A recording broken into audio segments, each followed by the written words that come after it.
తాకట్లో ఉన్న మీ బంగారాన్ని విడిపించి ఆ రోజు ఆన్లైన్ రేటుకి కొంటాం. Sharma gold company. నమస్కారం, శ్రీమాత్రే నమః. Welcome to Suman TV. నేను గీతాంజలి. ప్రస్తుతం మనం శ్రీ శ్రీ శ్రీ ఆనంద శివకామేశ్వరి సన్నిధానంలో ఉన్నామండి. మనతో పాటు ఉన్నారు పీఠాధిపతులు శ్రీ శ్రీ శివకామేశ్వరి ఆనందమయ్య అమ్మ. మాతాజీతో మాట్లాడదాం. అమ్మ నమస్కారం. శ్రీమాత్రే నమః తల్లి. శ్రీమాత్రే నమః. అమ్మ, ఒక వ్యక్తికి కానీ ఒక కుటుంబం పైన కానీ పితృదోషం ఉంది వీరికి అని అంటే ఏమైనా సంకేతాలు బట్టి మనం తెలుసుకోవచ్చా? అసలు ఎందుకు పితృదోషం అనేది ఏర్పడుతుందో వివరించండి ముందు. తప్పకుండా తెలియజేస్తాను. యాదేవి సర్వభూతేషు మాతృరూపేణ సంస్థిత నమస్తశ్యై నమస్తశ్యై నమస్తశ్యై నమో నమః. చాలామంది పితృదోషము అంటే తండ్రిదే శాపం అనుకుంటారు, అమ్మని మర్చిపోతారు. పితృలోకంలో అమ్మ కూడా ఉంటుంది.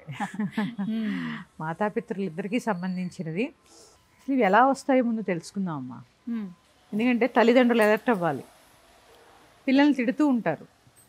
చాలామంది పళ్ళు కొరుకుతూ, నీకు బుద్ధి లేదా, నువ్వు ఇంతే, నువ్వు నాశనం అయిపోతావు. తల్లిదండ్రులు ఫ్లోలో అంటే తగులుతాయా అంటే ఒక్కోసారి తగలొచ్చమ్మా పితృశాపాలు. అవునా? ఓకే, తగలచ్చు. అలాగే పిల్లలు కూడా తల్లిదండ్రులను గౌరవించరు, అసలు తల్లిదండ్రులను పట్టించుకోరు. ఇవన్నీ కూడా శాపాల కిందే పరిగణిస్తూ ఉంటాయి. ఈ శాపాలు వెంటనే తగులుతాయా అంటే తగులుతాయి. మరి వాళ్ళు చనిపోయినా అంటే ఇక్కడ మనం గమనించాల్సింది ఏంటంటే, ఒక దేహాన్ని జీవుడు వదిలేసిన తర్వాత పితృలోకానికి వెళ్ళిపోతారు. ఆ పితృలోకంలోకి వెళ్ళేసరికి అక్కడ ఒక మన తండ్రి ఒక్కరే ఉండరు. మన జీన్స్ ఏవేవైతే ఉంటాయో తరతరాల నుంచి అదొక పితృలోకం. అక్కడికి వెళ్ళేసరికి నీ జెనెటిక్స్ ఏవైతే అవి, నీ జీన్స్ ఏవైతే అవి, నువ్వు చేసిన దోషాలు, నీ పూర్వీకుల దోషాలు. ఆవును కొట్టారు, గోవుని హింసిస్తే కూడా పితృదోషం. తెలుసా, చాలామంది గోవుని హింసిస్తూ ఉంటారు. గోవుని హింసిస్తే కూడా పితృదోషం. పూర్వజన్మలో పూర్వీకులు ఎవరో వాళ్ళ ఇంట్లో గోవుని హింసించారు, వారికి కూడా పితృదోషం సంక్రమిస్తూ ఉంటుంది. అందుకే గోవు మనకి దేవత. దేవుణ్ణి హింసిస్తామా? మరి దోషం రాకేమవుతుంది? అందుకని వీటికి పితృదోషం ఉంది అని తెలిపే సంకేతాలు ఏంటి? వివాహంలో ఆలస్యం, వివాహం అయినా కూడా దాంపత్య సుఖము, అలాగే కలిసి ఉండకపోవడము, సంతానం లేకపోవడము, ఒకవేళ సంతానం పొరపాటున కలిగినా వాళ్ళు ప్రయోజకులు కాకపోవడము, నిర్వీర్యంగా ఉంటారు అంతే. వాళ్ళు ఏం చేయరు, అన్ని అలవాట్లు ఉంటాయి. ఏ అలవాట్లు లేకపోతే సోమరిపోతులా ఉంటాడు. ఇట్లా ఉన్న సంతానం కూడా వృద్ధిలోకి రారు. అలాగే రుణబాధలు పీడిస్తూ ఉంటాయి బాగా. మందికి కోర్టు గొడవలు, మనశ్శాంతిగా వాళ్ళు ఈరోజు మేము ప్రశాంతంగా నిద్రపోయాము అన్న రోజు ఉండదమ్మా. పితృదోషం ఉన్నవాళ్ళు ఏదో ఒక సమస్యతో సతమతం అయిపోతూ ఉంటారు. ఈ పితృదోష నివారణకి మోక్షనారాయణ బలి అని చేయిస్తూ ఉంటారు. నారాయణ బలి చాలామందికి ఇప్పుడు అందరికీ తెలిసే ఉంటుందిలేండి. అలాగే ఇప్పుడు మేము ఉన్నాం అనుకోండి, అంటే మేమంటే బ్రాహ్మలు అన్న వాళ్ళు ఏం చేస్తారు అంటే ఆ తిథి గుర్తుపెట్టుకుని ప్రతి సంవత్సరము కూడా ఆబ్దికం నిర్వహిస్తూ ఉంటారు. మేము ఉన్నాం, అత్తమామలకు నిర్వహిస్తూ ఉంటాం, మా అన్నదమ్ములు అమ్మ నాన్నలకు నిర్వహిస్తూ ఉంటారు. శ్రాద్ధ కర్మలు నిర్వహిస్తూ ఉంటారు ప్రతి సంవత్సరం. ఇది గుర్తులేదు, ఏం చేయాలి? ఏ తారీఖుని చనిపోయారో ఆ తారీఖు తెలుసు కదా మీకు, ఏ సంవత్సరం చనిపోయారు. వాళ్ళు చనిపోయినప్పుడు ఆ సమయంలో ఏ తిథి ఉందో రాసుకుంటే అయిపోయి, దానికి మాకు గుర్తు లేదండి, ఏం చేయాలి అంటూ ఉంటారు. చదువుకున్న వాళ్ళకి ఇది సాధ్యం. తెలుసు. ఆ రోజుని ఒక బ్రాహ్మడికి స్వయంపాకం ఇవ్వండి, లేదా అన్నదానం చేయండి. ఎక్కడో అక్కడ అన్నార్థులు లేని వాళ్ళు ఉంటారు కదండి, అన్నదానం చేయండి, లేకపోతే ఆశ్రమాలకు బియ్యం ఇవ్వండి, వృద్ధులకి సేవ చేయండి. పితృదోష నివారణ అవ్వాలంటే చాలా సులువైన పని ఏంటి తెలుసా అమ్మ? వృద్ధాశ్రమాలకు వెళ్ళి సేవ చేయండి. సేవ చాలా గొప్పదమ్మా. రూపాయి ఖర్చు అవ్వదు. నీ యొక్క ఇంత కష్టపడుతుంది, శరీరం కష్టపడుతుంది, అలసిపోతాము, మనసు ప్రశాంతంగా ఉంటుంది ఆ సేవ. అందుకే మానవ సేవే మాధవ సేవ అన్నారు. ఊరికే రాలేదు సేవ గురించి. సేవ చాలా గొప్పది. ఇలాగ వృద్ధాశ్రమాలకు వెళ్ళడము, ఇప్పుడు అందరూ పేరెంట్స్ వృద్ధాశ్రమాల్లోనే పెడుతున్నారు, మీరు వెళ్ళి సేవ చేయండి వాళ్ళకి, వృద్ధులకి. దానివల్ల చాలా కర్మ కరిగిపోతుంది. అలాగే ఈ పితృదోషాలు కూడా పోతాయి. ఇక అంతా అయిపోయిన తర్వాత చిన్న పరిహారం కూడా చెప్తాను నేను పితృదోషాలు పోవడానికి. తప్పకుండా. ఇక ఈ పితృదోషం ఉందని ఏమి ఒక్కొక్కళ్ళకి వంశపారంపర్యంగా అంటే జాతక పరిశీలనలో తెలుస్తాయమ్మా ఇవి. అయితే ఇందాక మీరు ఒక మాట అన్నారమ్మా, డేట్ తెలుస్తుంది కాబట్టి దాన్ని బట్టి తిథి అని. ఇప్పుడు కొంతమంది వరకు తాత వరకు గుర్తుంటుంది, ఇంకా ఆ ముందు తరం వాళ్ళు ఎప్పుడు గతించారనేది తెలియదు కదా మనకి. ఇప్పుడు వారికి ఎలా మరి అంటే ఎలా పెట్టాలి తెలుసా అమ్మా? నేను, నా తండ్రి గారు, నా తాతగారు, ముత్తాతగారు పెడుతున్నది నేను. నా ముందు తండ్రి గారు, తండ్రి నాన్నగారు, నాన్నగారు నాన్నగారు, అంతవరకే మనం గుర్తుపెట్టుకోవాలి. 3 తరాలే, అంటే 3 తరాలకే మనం చేయవలసి ఉంటుంది. అంతకు ముందు వాళ్ళు వెళ్ళిపోతారనమాట. వాళ్ళ యొక్క వాళ్ళ ఒక్క కర్మల్ని బట్టి ఒకళ్ళు రాగాలని ఒకళ్ళు వెళ్ళిపోతారమ్మా. ఇప్పుడు ముగ్గురికి చేస్తూ ఉంటారు కదా, చూడండి ఆబ్దికల్ని కూడా 3 పిండాలు పెడుతూ ఉంటారు. ఈ ముగ్గురికి చేస్తూ ఉన్నప్పుడు ఎవరో చనిపోయారు, వాళ్ళ నాన్నగారు లేకపోతే ఎవరో, ఆ పై వాళ్ళు పితృలోకంలోకి వెళ్ళిపోతారు. ఈ అపరకర్మ యొక్క మంత్రాలన్నీ కూడా డీకోడ్ చేసుకున్నారనుకోండి, వాళ్ళ ప్రయాణం సాఫీగా ఎలా జరగాలి అనే దాని మీదే ఉంటుంది. ఆ ఏడాది మళ్ళీ వచ్చే ఏడాది వరకు వాళ్ళకి ఆహారం సరిపోవాలి కాబట్టి ఆహారం అక్కడ చూడండి ప్రత్యేకత. 4 కూరలు, 4 పచ్చళ్ళు, పరవాణము, గారెలు ఇవన్నీ కూడా చేయాల్సి వస్తుంది. అంటే ఒక్కొక్క పదార్థానికి ఒక్కొక్క తోటకూర పెడుతూ ఉంటారు ప్రత్యేకంగా, వంకాయ పెట్టరు, కాయగూరలు పెడుతూ ఉంటారు, కంద, ఒక దుంపకూర, ఒక ఆకుకూర, ఇట్లా చూడండి గారెలు, క్షీరాన్నం, పెసరపప్పు ప్రత్యేకంగా. అంటే ఒక్కొక్క పదార్థానికి కూడా ఒక్కొక్క ప్రత్యేకత ఉందన్నమాట అక్కడ పెట్టే వాటిల్లో కూడా. ఇలా చూసుకుంటే భయపడవలసిన పనేం లేదమ్మా. 1000 లక్షలు ఖర్చు పెట్టగలిగి మీకు చేసే స్తోమత ఉంటే చక్కగా చేసుకోవాల్సిన కార్యక్రమం నారాయణ బలి. అది కూడా శాస్త్రానుసారంగా మడిగా శుద్ధిగా ఆ మాతాపితృల యందు పరిపూర్ణమైన భక్తి విశ్వాసాలతో చేసుకోవాలి. ఇప్పుడు ఉన్న స్థలంలోనే చేయొచ్చమ్మా, ఏమైనా ప్రత్యేకంగా వీటికి దేవాలయాలు అంటే నాసిక్లో చేస్తారమ్మా, త్రయంబకేశ్వర్లో చేస్తారు. మరి అంటే నది ఒడ్డున చేస్తే ఏదైనా కానీ గొప్ప ఫలితాన్ని ఇస్తూ ఉంటుంది. నది స్నానం కానీ అలాగే నది ఒడ్డున ఏమన్నా చేయడం కానీ ఇవన్నీ కూడా ఫలితాలను ఇస్తాయి కాబట్టి ఆ నది ఒడ్డున చేస్తూ ఉంటారు. ఇప్పుడు మహాలయ పక్షం కాబట్టి మరి చేసుకోవచ్చు, సమయంలో ఈ 15 రోజుల్లో చేసుకోవచ్చు. ఇప్పుడు ఇందాక అదే చెప్పాను, చదువు రాదు, వాళ్ళు ఎప్పుడు చనిపోయారో వీళ్ళకి గుర్తుండదు, కానీ ఆ పితృలోకానికి ఎంతో కొంత వీళ్ళు రుణపడి ఉన్నారు, ఆ రుణం తీర్చుకోవాలి కదా, మరి ఆబ్దికాలు పెట్టాలి కదా, అపరకర్మ చేయాలి కదా, ఏం చేయాలి? అందుకు ఈ వినియోగించుకునే రోజులే ఈ మహాలయ పక్షాలు. చూడండి దాని పేరే ఏంటి, మహాలయము. లయం అయిపోయాను అందరివి పక్షం రోజుల్లో చాలా శ్రద్ధాభక్తులతో వాళ్ళని మనం పూజించుకుంటూ ఉండాలి. బతికున్న అందుకే ఈ బాధలు లేకుండా ఏం చేయండి, బతికున్న తల్లిదండ్రులకి పొద్దున్నే లేచి నమస్కారం చేసుకోండి. ఎందుకంటే కొంతమంది నా దగ్గరికి వస్తుంటారమ్మా, మా నాన్నగారు ఇలా అండి, మా అమ్మగారు ఇలా అండి. మీకు అవన్నీ అనవసరం, ఈ దేహం వచ్చిందే నీ తల్లిదండ్రుల వల్ల. అవును, ఈ దేహం ఉండబట్టే నువ్వు ఇక్కడికి వచ్చి నీ కబుర్లు చెప్తున్నావు, ఈ దేహం ఉండబట్టే పూజ చేయగలుగుతున్నావు, ఈ దేహం ఉండబట్టే ఏదైనా సేవ చేయగలుగుతున్నావు. ఈ దేహమే లేకపోతే అమ్మా నాన్న కావాలనుకున్నారు కాబట్టే కదా నువ్వు పుట్టావు. అది మర్చిపోకండి అమ్మా, అది కృతజ్ఞత లోపించకూడదు ఎప్పుడు. తల్లిదండ్రులు ఎలా ఉంటే మీకెందుకు, మిమ్మల్ని పెంచారు, ప్రయోజకులను చేశారు, ఇవన్నీ గుర్తుపెట్టుకోండి. వాళ్ళ లోపాలు ఎంచడానికి మనం ఎంత వస్తుంటాయి. పెద్ద వయసు మాట అంటూ ఉంటారు, ఏమైపోయిందండి మీ మాట అంటే మీద పడి కొట్టేస్తుందా? లేదు కదా.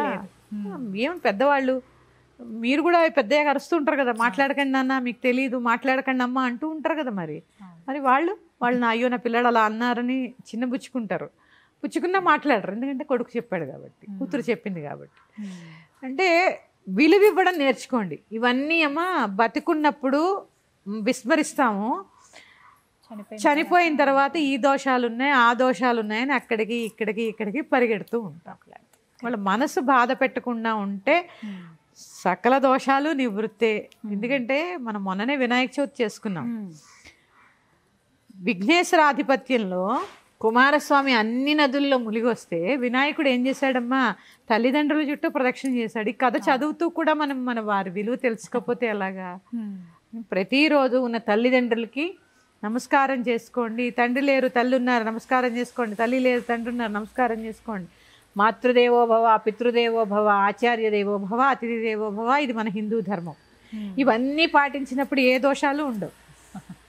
ఇవి పాటిస్తే చాలా అంటారు. ఇవి పాటిస్తాయి. ఇక ఈ పితృదోషాలు ఈ అంటే ఇప్పుడు 8వ తారీఖు నుంచి 21 వరకు మహాలయ పక్షం కదమ్మా. అవునమ్మా ఈ సమయంలోనే చేసుకోవాలా ఏమైనా పరిహారం చేసుకోవాలమ్మా. చేసుకుంటే? ఏం ఇప్పుడు ఇంకా తెలుసమ్మా, మామూలుగా అబ్దికాలు పెట్టే వాళ్ళు కూడా ఈ 15 రోజుల్లో తిథి వస్తుంది అనుకోండి. ఇప్పుడు మా అత్తగారి తిథి ఉంది, విధియ తిథి, ఆ విధియ నాడు పెడుతూ ఉంటాం. మా మావయ్య గారు ఉంది త్రయోదశి నాడు అయినా పెట్టినా కూడా పెడుతూ ఉంటారు, మళ్ళీ పెడుతూ ఉంటారు. ఎందుకంటే ఇవన్నీ కూడా పితృదేవతలకు సంబంధించినటువంటి రోజులు. అమ్మ ఒక చిన్న సందేహం, అమ్మా అంటే ఇంకా గతించారు ఇంట్లో వాళ్ళు, కానీ వాళ్ళకి ఇంకా సంవత్సరికం జరగలేదండి, ఇంకా సంవత్సరం పూర్తి అవ్వలేదు, మరి ఈసారి వచ్చేటువంటి మహాలయ పక్షంలో వారికి ఇలా పిండ ప్రదానంగానే అవి చేయొచ్చా అని అడుగుతూ ఉంటారు. చేయొచ్చా అమ్మా?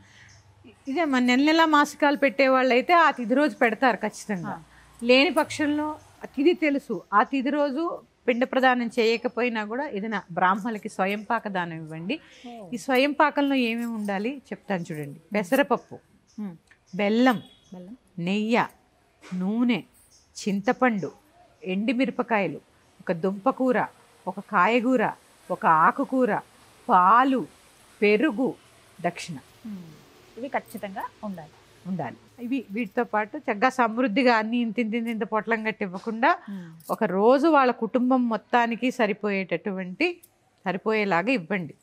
ఇక తృప్తిగా తీసుకుంటే మీకు ఆశీర్వాదం కూడా తృప్తిగా దొరుకుతుందమ్మా. విస్తరాకులో పెట్టి ఇవ్వమంటారు.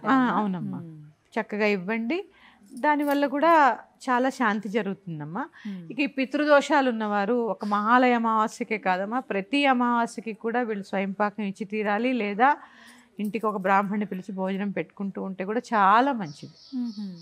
తర్వాత మహాలయ అమావాస్య నాడు ఇవేవి మాకు తెలియదండి, తిథులు తెలియవు, ఏమీ తెలియవు. మహాలయ అమావాస్య నాడు ఖచ్చితంగా అందరూ స్వయంపాకం ఇవ్వచ్చు. అందరూ తిథితో సంబంధం లేకుండా అమావాస్య రోజు అందరూ ఇచ్చుకోవచ్చు. అలాగే తర్పణం వదలొచ్చు పితృదేవతలకి. దైవీ తర్పణం ఎట్లాగా ఇలా వదులుతారు, పితృతర్పణం బొటన వేలుతో వదులుతారు. నల్ల నువ్వులు ఇలా అద్దుకుని 3 దర్భల్ని పట్టుకుని ఆ దర్భమించి నీళ్లు పోస్తారు. దీన్ని పితృతర్పణం అంటారు.